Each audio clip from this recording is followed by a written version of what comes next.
누가복음 17장입니다. 11절부터 19절까지 말씀 함께 합독하시겠습니다.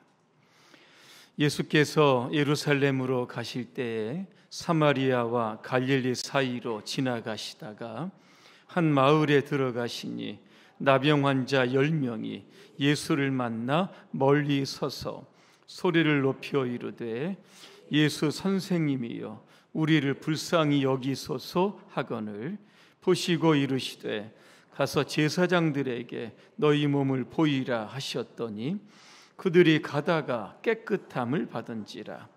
그 중에 한 사람이 자기가 나은 것을 보고 큰 소리로 하나님께 영광을 돌리며 돌아와 예수의 발 아래에 엎드리어 감사하니 그는 사마리아 사람이라. 예수께서 대답하여 이르시되 10사람이 다 깨끗함을 받지 아니하였느냐? 그 9은 어디 있느냐? 이 이방인 외에는 하나님께 영광을 돌리러 돌아온 자가 없느냐 하시고 그에게 이르시되 일어나 가라 내 믿음이 너를 구원하였느니라 하시더라. 아멘. 감사가 기적을 만듭니다는 주제로 말씀드리겠습니다. 할렐루야. 아멘. 여러분과 인사하겠습니다. 감사가 기적을 만듭니다. 올 한 해가 또 저물어 가고 있습니다. 감사의 양을 100이라고 딱 놓고 여러분은 올 한 해 이 감사의 양이 어느 정도 되시는지 한번 마음속으로 한번 측정해 보시기를 바랍니다. 한 90 정도 되시는 분 계십니까? 80, 70 웃고만 계시는데요. 감사의 양을 측정한다, 좀 낯선 이야기도 같지만 우리가 그만큼 우리의 삶에 감사가 실종되었다는 겁니다. 중요하게 생각하지 않기 때문에 내 안에 감사가 얼마나 많은지를 이게 생각할 수도 없다는 겁니다. 반면에 우리는 이런 것들을 중요하게 생각을 합니다. 내가 얼마나 성공했고, 내가 얼마나 많이 지금 돈을 벌고 있고, 내 재산은 어느 정도가 되고, 올 한 해 내가 얼마나 많은 일을 했는데, 그렇죠? 이런 것들을 생각하면서 보이는 것으로, 물질적인 것으로 우리를 평가하려고 하는, 그렇죠? 이러한 경향이 오늘 있습니다. 하지만 인생의 정말 중요한 평가는 바로 감사의 여러분 양일 겁니다. 왜? 감사의 양이 많으면 우리의 인생은 만족해지고 또 행복해지기 때문입니다. 그래서 감사는 기적이다. 저는 그렇게 정의합니다. 여집사님에 관한 이야기를 좀 하려고 합니다. 이분이 결혼을 합니다. 근데 신혼 초부터 남편이 술에 취해서 집에 들어오는 겁니다. 하루도 걸르지 않고 매일 술 먹고 들어오는 겁니다. 그렇게 10년이 지납니다. 오늘 토요일 날 늦은 밤이죠. 역시 남편은 술에 취해서 현관문에 쓰러져 있습니다. 아내가 안방으로 남편을 데려다가 눕힙니다. 그러면서 하나님 앞에 하소연을 합니다. 제가 남편의 술 끊기를 위해서 내가 10년 동안 기도했는데 도대체 나의 기도가 지금 어떻게 되는 겁니까? 더 이상 결혼 생활을 지속해야 하는 겁니까? 이렇게 하나님께 한탄하고 원망을 쏟아냅니다. 그때 그는 지난 주일에 목사님이 설교했던 내용을 다시 리마인드하게 됩니다. 범사에 감사합니다. 그러면 기적이 일어난다. 자, 이 여자 집사님은 생각을 하죠. 술 취해서 골아 떨어진 남편을 바라보면서 내가 도대체 이 남자를 통해서 감사할 것이 뭐가 있는가? 억지로라도 마지 못해서라도 한번 감사의 제목들을 한번 찾아보자, 그렇게 생각하면서 감사 기도를 합니다. 하나님, 제 남편이 맨날 술에 취해 있지만 그래도 없는 것보다 있는 게 나으니 감사합니다. 저렇게 술에 취해도 다른 집에 안 가고 항상 우리 집을 찾아오니 감사합니다. 술은 좋아해도 여자라고는 나밖에 모르니 이것도 감사하고, 다른 남자들은 술 먹으면 폭력적으로 변하고 말이 많아진다는데 저 인간은 술만 먹으면 주사가 없이 잠을 자니 이것도 감사하고, 술을 그렇게 마셔도 병원 간 적이 없으니 또 감사하고, 술 먹은 다음 날 회사 결근한 적이 없으니 또 감사하고, 토요일에는 다른 날보다 술을 따블로 먹는데 그래서 하루 종일 주일날 잠을 자게 되니 내가 교회 가는데 방해받지 않아서 감사하고, 그죠? 하여튼 감사거리를 쭉 여러분 찾아봅니다. 이런 것도 감사거리가 되나? 참 부끄럽기도 하고 아마 창피했을 겁니다. 자, 그렇게 감사의 기도를 하니까 마음이 조금 풀립니다. 그때 잠자던 남편이 이렇게 눈을 이렇게 떠봅니다. 당신 뭐 하고 있는 거냐 그랬더니 당신을 보니까 너무 감사거리가 많아서 내가 하나님께 감사하고 있다. 뭘 그렇게 감사하는데? 그러면서 이런저런 이야기를 아내가 합니다. 그때 남편의 태도가 바뀌는 겁니다. 내가 이렇게 술 먹고 10년 동안 당신을 속삭였는데 나 같은 사람하고 살아주니 내가 감사하다. 내가 앞으로 술 끊고 당신이 원하는 교회에 가겠다. 그죠? 그렇게 여러분 이야기를 여러분 하더랍니다. 무엇이 남편을 바꾸었을까라고 하는 겁니다. 그죠? 결국 감사였다는 겁니다. 감사가 바로 기적을 만든 겁니다.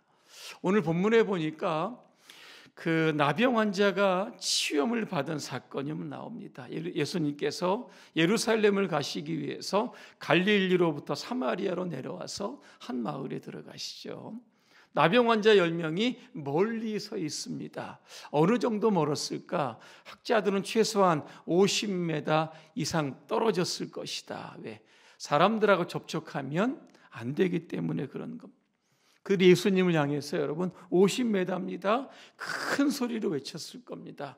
예수 선생님, 우리를 불쌍히 여겨 주십시오. 예수님 그들을 향해서 역시 큰 소리로 말씀하시죠. 제사장들에게 너희 몸을 보이라 그랬습니다. 자, 그런데 그들이 가다가, 그죠? 깨끗함을 받은 겁니다. 기적이 일어났습니다. 10명이 치유함을 받았는데 단 한 사람만 예수님께 돌아와서 예수님 감사합니다. 그 인사를 했던 겁니다. 우리가 오늘 이 사마리아 여인처럼 감사하며 살려고 하면 도대체 어떻게 해야 되는지 오늘 저는 3가지 말씀을 드리려고 합니다. 첫째는요, 우리는 팩트, 이 사실을요 하나님의 은혜의 관점에서 해석하는 능력을 키워야 여러분 하는 겁니다. 감사는요 일시적인 감정이 여러분 아닙니다.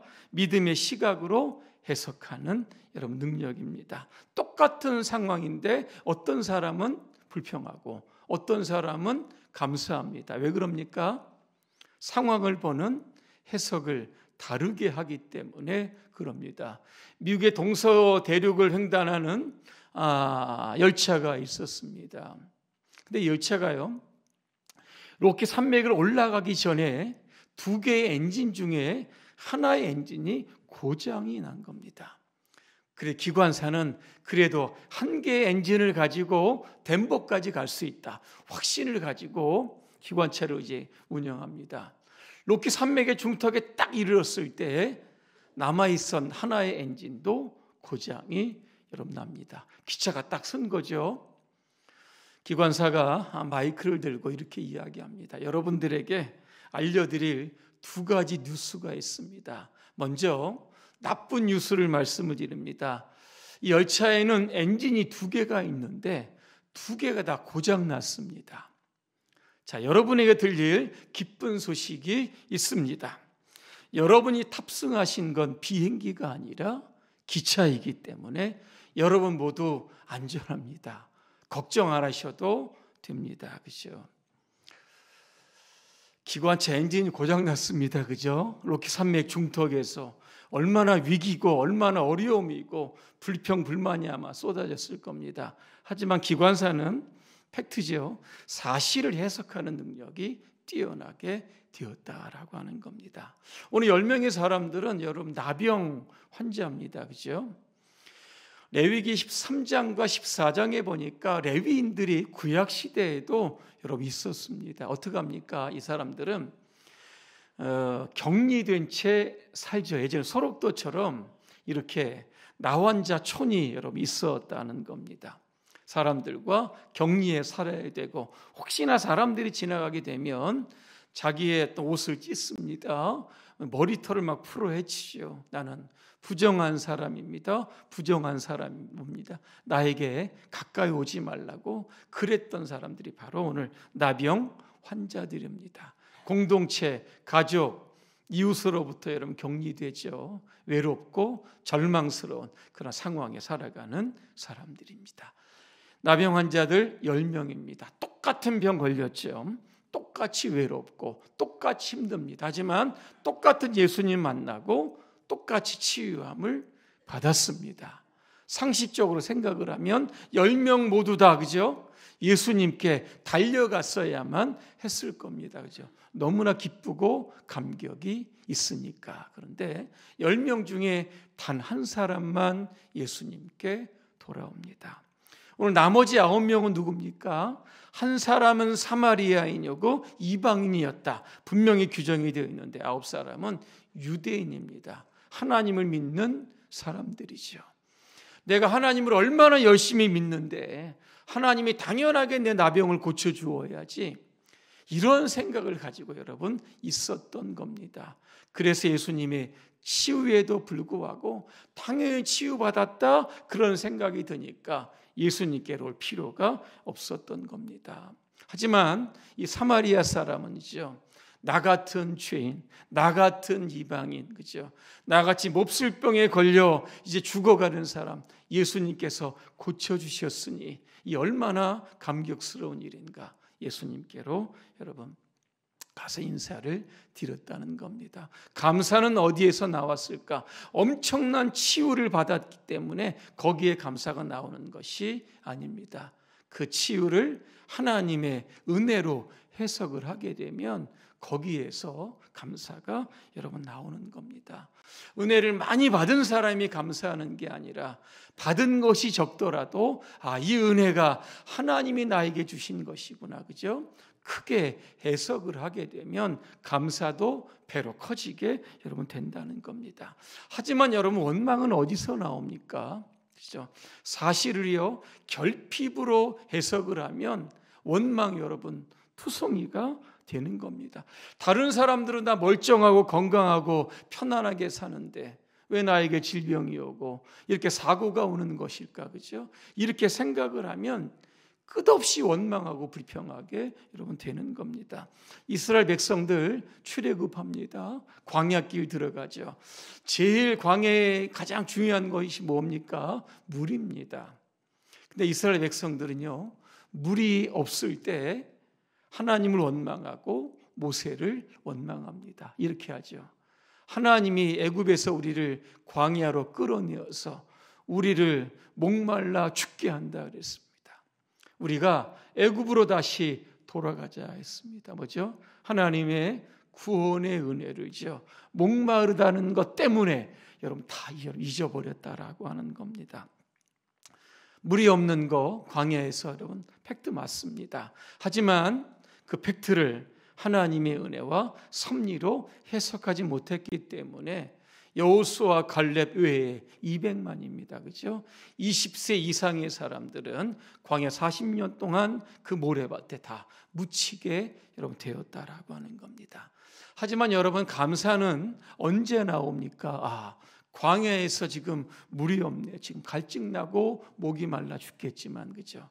하나님께서 나에게 물을 주실 것이다. 여기에도 하나님의 뜻이 있을 것이다. 하나님께서 내 인생을, 우리의 인생을 선하게 인도하실 것이다 그랬습니다.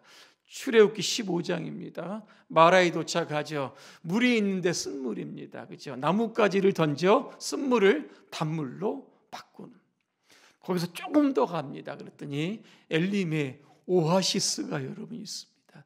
가축과 그저 사람들이 200만입니다. 먹고도 남을 정도로 풍성한 그런 수원지로 하나님께서 인도해 주셨던 겁니다. 때로는 반석에서 물을 내어서 먹게도 하셨다라고 하는 겁니다. 사도 바울은 이렇게 이야기합니다. 범사에 감사하라. 이것이 너희를 향하신 하나님의 뜻이다 그랬습니다. 범사는 우리 안에 좋은 일도 있고 나쁜 일도 있습니다. 좋은 일은 감사하겠지만 나쁜 일이 닥치면 그저 원망하고 여러분 불평하게 되어 있습니다. 왜? 사람이기 때문에 그렇습니다. 그래서 범사에 감사하라. 이게 무슨 뜻일까? 우리 안에 닥친 팩트입니다. 그죠? 현실. 좋든지 안 좋든지 간에 이거를 하나님의 은혜의 관점에서 해석하라. 그런 뜻이 담겨져 있습니다. 그러면 모든 상황들이 다 감사의 이유가 여러분 된다라고 하는 겁니다. 그래서 여러분이 팩트의 사람이 아니라 그죠? 이걸 가지고 논리적으로 이거 파헤치는 사람이 아니라 이거를 하나님의 은혜의 관점에서 해석하는 분들이 되기를 간절히 소망합니다. 창세기에 보니까 요셉이라고 하는 사람이 나옵니다. 형들의 미움에 의해서 애굽으로 팔립니다. 나중에 형과 요셉이 딱 만나는 장면이 나옵니다. 형들이 얼마나 두려웠겠습니까? 요셉은 애굽의 총리가 됐는데 창세기 45장 5절입니다. 요셉의 형들을 향해서 이렇게 이야기합니다. 형님들이 나를 이곳에 팔았다고 해서 근심하지 마십시오. 하나님께서 우리 가족을 이 흉년 때에 구원하시기 위해서 미리 나를 이곳에 보내셨습니다. 그죠? 이렇게 이야기를 합니다. 그죠? 요셉의 위대함이 어디에 있을까? 그죠? 해석의 차이에 있었다라고 하는 겁니다. 앞으로도 여러분 은혜의 관점에서 여러분 해석하시길 바랍니다. 오늘 집에 돌아가시면 내 안에 남편, 내 자녀들이 있습니다. 그죠? 참 부족하고 참 마음에 안 들 때도 있습니다. 그런 가정을 여러분 보시면서 이렇게 여러분 해석하시면 됩니다. 하나님께서 이분들을 우리 가정에 보내신 선물이다. 이렇게 해석하시길 바랍니다. 이들의 부족함을 이제부터 내가 채워주겠다. 이렇게 생각을 하면 가정이 천국이 여러분 되는 겁니다. 왜 우리 교회는 사랑도 없고 이렇게 부흥도 안 되고 여러 가지 문제투성일까? 그죠? 해석을 조금 바꾸시면 되죠. 이곳에도 주님이 함께 하신다. 이거 나를 통해서 하나님 놀라운 위대한 역사를 이루어갈 것이다. 그죠? 이렇게 관점을 바꾸고 해석을 하시면 되는 겁니다. 고난이 불행이죠. 사실입니다. 하지만 이렇게 해석하면 되는 겁니다. 이 고난을 통해서 하나님께서 나를 하나님의 사람으로 성숙한 사람으로 지금 다듬어가고 계시는구나. 이렇게 생각이 되면 고난도 감사의 이유가 될 수 있다라고 하는 겁니다. 해석을 하나님의 은혜의 관점에서 바꾸게 되면 우리의 삶의 모든 것들, 그죠? 여러분의 보이는 것들이 다 여러분 감사의 이유가 여러분 되는 겁니다. 그래서 늘 여러분의 주어진 현실, 사실들을 하나님의 은혜로 해석하는 탁월한 분들 되시기를 주님의 이름으로 축복합니다. 두 번째입니다. 오늘을 감사하며 사시기를 바랍니다. 오늘이라고 하는 시간은 금방 지나가죠. 아침에 눈 뜨면 금방 저녁이고 다음날 새벽이 여러분 찾아옵니다. 너무 빠르죠. 이 빠르게 흘러가는 시간 속에서 여러 감동의 순간을 잡아야 되고 감사의 순간을 붙드는 사람, 그 사람이요 행복한 사람이고 그 사람이 여러분 기뻐하는 사람입니다. 오늘 14절이죠. 나병 환자들이죠. 제사장에게 여러분 갑니다. 그죠? 그들이 가다가 깨끗함을 받게 되었다라고 하는 겁니다. 자, 10명의 사람들은 어떻습니까? 예수님 나를 고쳐주셨다. 그죠? 가다가 분명하게 여러분 그 순간을 포착했을 겁니다. 하지만요, 이 감사의 순간을 내일로 여러분 미뤘다는 겁니다. 내일 하지.